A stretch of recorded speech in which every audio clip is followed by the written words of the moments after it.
नमस्कार। आज की इस वीडियो क्लास में हम पढ़ने वाले हैं जीके जीएस के 30 महत्वपूर्ण प्रश्नों को, जो आपके आने वाले एग्जाम्स के लिए काफ़ी महत्वपूर्ण रहने वाले हैं। इसलिए वीडियो को अंत तक जरूर देखिएगा। तो आइए शुरू करते हैं आज की इस वीडियो क्लास को। क्वेश्चन नंबर फर्स्ट, भारत की सबसे पुरानी फुटबॉल प्रतियोगिता कौन सी है? तो इसका सही जवाब हो जाएगा option 2, Durand cup. Durand cup Bharat की सबसे पुरानी फुटबॉल प्रतियोगिता है, आपको याद रखना है। प्रश्न में पूछा जाता है डूरंड कप किस खेल से संबंधित है, तो आपको याद रखना है यह फुटबॉल से संबंधित है और यह फुटबॉल की सबसे पुरानी प्रतियोगिता भी है। अगला प्रश्न है यहाँ पर, भारतीय राष्ट्रीय कांग्रेस के किस अधिवेशन में पहली बार वंदे मातरम गाया गया था? तो इसका सही जवाब हो जाएगा ऑप्शन 1, 1896। भारतीय राष्ट्रीय कांग्रेस के 1896 अधिवेशन में वंदे मातरम पहली बार गाया गया था और यह इंपॉर्टेंट प्रश्न है, कई बार एग्जाम में पूछा जा चुका है। इसके आने की संभावनाएं अच्छी खासी बनती हैं, तो आपको याद रखना है। अगला प्रश्न है यहाँ पर, भारतीय राष्ट्रीय कांग्रेस की प्रथम महिला अध्यक्ष कौन थी? तो इसका सही जवाब हो जाएगा option 4, Annie Besant. Annie Besant भारतीय राष्ट्रीय कांग्रेस की प्रथम महिला अध्यक्ष बनी।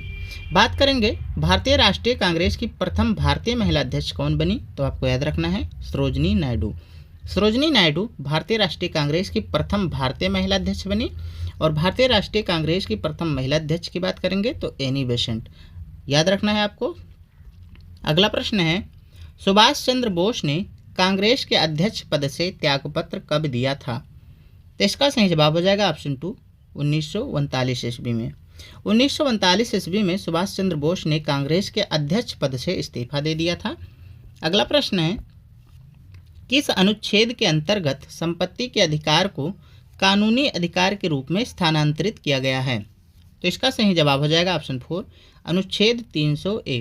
याद रखना है आपको, अनुच्छेद 300A के अंतर्गत संपत्ति के अधिकार को कानूनी अधिकार की मान्यता दी गई है। अगला प्रश्न है यहाँ पर, भारत के दक्षिणी बिंदु का नाम क्या है? तो इसका सही जवाब हो जाएगा ऑप्शन 2, इंदिरा पॉइंट।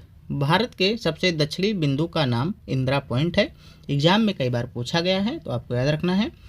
अगला प्रश्न है यहाँ पर, अंतरिक्ष में पहुँचने वाला प्रथम भारतीय कौन था? तो इसका सही जवाब हो जाएगा ऑप्शन ए, राकेश शर्मा। अभी हाल में भारत से एक व्यक्ति अंतरिक्ष यात्री के रूप में अंतरिक्ष में गए हैं, आप उनका नाम कमेंट करके जरूर बताइएगा। अगला प्रश्न है यहाँ पर, स्वतंत्रता के समय भारतीय राष्ट्रीय कांग्रेस के अध्यक्ष कौन थे? स्वतंत्रता के समय भारतीय राष्ट्रीय कांग्रेस के अध्यक्ष कौन थे? तो इसका सही जवाब हो जाएगा ऑप्शन बी, जेबी कृपलानी। जेबी कृपलानी स्वतंत्रता के समय भारतीय राष्ट्रीय कांग्रेस के अध्यक्ष थे। एग्जाम में प्रश्न पूछा जा चुका है। अगला प्रश्न है यहाँ पर, भारतीय विशिष्ट पहचान प्राधिकरण, जिसे UDI के नाम से जाना जाता है, के प्रथम अध्यक्ष कौन थे? तो इसका सही जवाब हो जाएगा ऑप्शन ए, नंदन नीलेकणी। नाम आपको याद रखना है, नंदन नीलेकणी। अन्न की बिंदी है यहाँ पर, याद रखना है। भारतीय विशिष्ट पहचान प्राधिकरण ये अथॉरिटी आधार कार्ड जारी करती है और इसके प्रथम अध्यक्ष थे नंदन नीलेकणी। अगला प्रश्न है यहाँ पर, पोर्ट लुइस किस देश की राजधानी है? तो इसका सही जवाब हो जाएगा ऑप्शन सी, मॉरिशस। मॉरिशस की राजधानी है पोर्ट लुइस।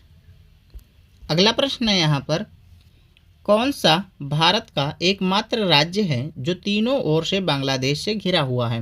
इंपॉर्टेंट प्रश्न है बच्चा। तो इसका सही जवाब हो जाएगा ऑप्शन डी, त्रिपुरा। नाम से ही इसके मतलब त्रि लगा हुआ है, तो आपको याद रखना है, त्रि मतलब तीनों ओर से घिरा हुआ, यानी बांग्लादेश से तीनों ओर से घिरा हुआ है, तो इसके नाम से आप जज कर सकते हैं कि यह राज्य त्रिपुरा ही हो सकता है। अगला प्रश्न है यहाँ पर, सिडबी का मुख्यालय कहाँ स्थित है? सिडबी का मुख्यालय कहाँ स्थित है? तो इसका सही जवाब हो जाएगा ऑप्शन सी, लखनऊ उत्तर प्रदेश में। अगला प्रश्न है यहाँ पर, भारत की कौन से देश के साथ सबसे लंबी अंतर्राष्ट्रीय सीमा है? इंपॉर्टेंट प्रश्न है, कई बार एग्जाम में पूछा जा चुका है, तो इसका सही जवाब हो जाएगा ऑप्शन बी, बांग्लादेश। बांग्लादेश के साथ भारत की सबसे लंबी अंतर्राष्ट्रीय सीमा है। अगला प्रश्न है यहाँ पर, किस भारतीय राज्य की सीमा भूटान, चीन और म्यांमार से मिलती है? तो इसका सही जवाब हो जाएगा ऑप्शन ए, अरुणाचल प्रदेश। अरुणाचल प्रदेश की सीमा भूटान, चीन और म्यांमार देशों से लगती है। अगला प्रश्न है, बाल दिवस कब मनाया जाता है? तो इसका सही जवाब हो जाएगा ऑप्शन सी 14 नवंबर। 14 नवंबर को बाल दिवस मनाया जाता है। अगला प्रश्न है, राष्ट्रीय एकता दिवस कब मनाया जाता है? राष्ट्रीय एकता दिवस कब मनाया जाता है? तो इसका सही जवाब हो जाएगा ऑप्शन ए 31 अक्टूबर। 31 अक्टूबर को राष्ट्रीय एकता दिवस मनाया जाता है। अगला प्रश्न है यहाँ पर, विश्व उपभोक्ता दिवस कब मनाया जाता है? तो इसका सही जवाब हो जाएगा ऑप्शन बी 15 मार्च। 15 मार्च को विश्व उपभोक्ता दिवस मनाया जाता है। अगला प्रश्न है यहाँ पर, राष्ट्रीय अभियंता दिवस कब मनाया जाता है? तो इसका सही जवाब हो जाएगा ऑप्शन सी 15 सितंबर। प्रत्येक वर्ष 15 सितंबर को राष्ट्रीय अभियंता दिवस मनाया जाता है, आपको याद रखना है। अगला प्रश्न है यहाँ पर, इंटरनल सिक्योरिटी ऑफ इंडिया के लेखक कौन हैं? पुस्तक का नाम है इंटरनल सिक्योरिटी ऑफ इंडिया। इस पुस्तक के लेखक कौन हैं? तो इसका सही जवाब हो जाएगा ऑप्शन सी अशोक कुमार। अशोक कुमार के द्वारा यह पुस्तक लिखी गई है, आपको याद रखना है। अगला प्रश्न है यहाँ पर, पुस्तक का नाम है इंडिया आफ्टर गांधी के लेखक कौन हैं? तो इसका सही जवाब हो जाएगा ऑप्शन बी रामचंद्र गुहा। रामचंद्र गुहा जी के द्वारा इंडिया आफ्टर गांधी नामक पुस्तक लिखी गई है और इम्पोर्टेंट पुस्तक है, कई बार एग्जाम में पूछी जा चुकी है। अगला प्रश्न है यहाँ पर, इंडियन फिलॉसफी पुस्तक का नाम है, इसके लेखक कौन हैं? तो इसका सही जवाब हो जाएगा option D doctor Sarvepalli Radhakrishnan. Doctor Sarvepalli Radhakrishnan के द्वारा इंडियन फिलॉसफी नामक पुस्तक लिखी गई है, इम्पॉर्टेंट पुस्तक है, एग्जाम में बार बार पूछी जाती है। अगला प्रश्न है यहाँ पर, शंघाई सहयोग संगठन एससीओ का 9वां सदस्य कौन सा देश बना है? तो इसका सही जवाब हो जाएगा option B Iran. Iran Shanghai सहयोग संगठन का 9वां सदस्य बना है, आपको याद रखना है। एग्जाम में पूछा गया है एससीओ का 9वां सदस्य कौन सा देश है, तो आपको याद रखना है ईरान। अगला प्रश्न है यहाँ पर, शंघाई सहयोग संगठन एससीओ का 10वां सदस्य कौन सा देश बना है? तो इसका सही जवाब है ऑप्शन बी बेलारूस। तो याद रखना है 9वां सदस्य है ईरान और 10वां सदस्य है बेलारूस। अगला प्रश्न है यहाँ पर, किसकी जांच बिडाल टेस्ट के नाम से जानी जाती है, या किस रोग के लिए बिडाल टेस्ट किया जाता है? तो इसका सही जवाब हो जाएगा ऑप्शन ए टाइफाइड बुखार के लिए। टाइफाइड बुखार के लिए बिडाल टेस्ट किया जाता है। अगला प्रश्न है यहाँ पर, सतलज नदी घाटी में जल विद्युत उत्पादन और सिंचाई के लिए कौन सी परियोजना बनाई गई है? तो इसका सही जवाब हो जाएगा ऑप्शन सी भाखड़ा नांगल परियोजना। भाखड़ा नांगल परियोजना या जल विद्युत और सिंचाई परियोजना है, यह सतलज नदी घाटी पर बनाई गई है और यह इम्पॉर्टेंट परियोजना है जो एग्जाम में बार बार पूछी जाती है। आगे चलते हैं और अगला प्रश्न देखते हैं। अगला प्रश्न है यहाँ पर, भाखड़ा बांध किस राज्य में स्थित है?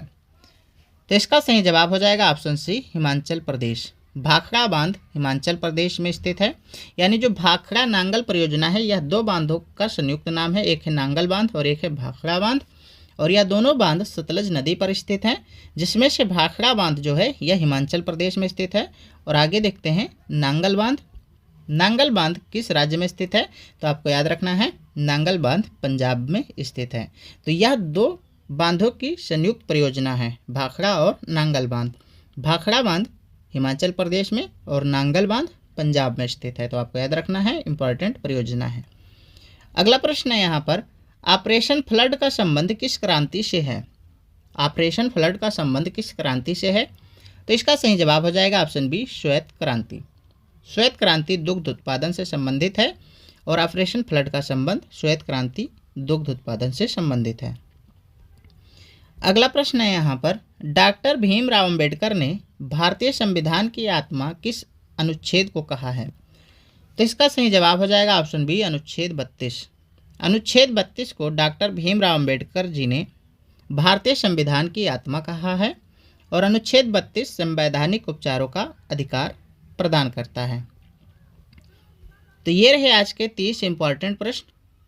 उम्मीद करता हूँ ये वीडियो क्लास आप सभी के लिए काफ़ी हेल्पफुल सिद्ध होगी। तो बने रहिएगा हमारे साथ। मिलते हैं एक नई और नेक्स्ट वीडियो क्लास के साथ। तब तक के लिए धन्यवाद।